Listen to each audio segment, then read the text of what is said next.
So apparently I was feeling, my hair after it being in a bun for literally 3 days. Really gross, yeah. And my silhouette mat is under the weather. Like, there's a hole in it, so that's fun. I got really bored and this happened. So keep watching if you want to see how it happened. Oh, guys, I moved all this stuff in, like, my shirts and dresses.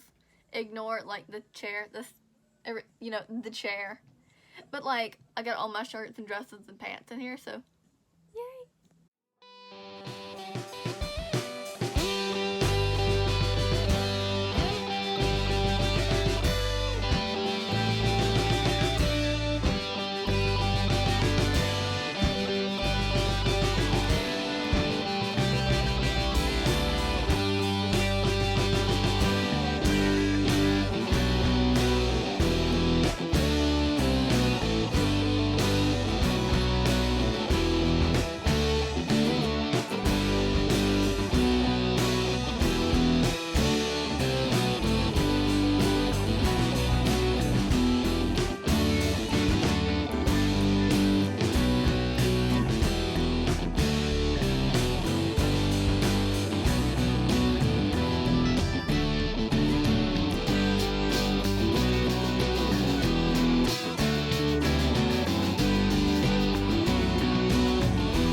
So, it's done, and if anyone knows what I should do with the rest of my day, other than, annoy Maggie, please let me know, because help.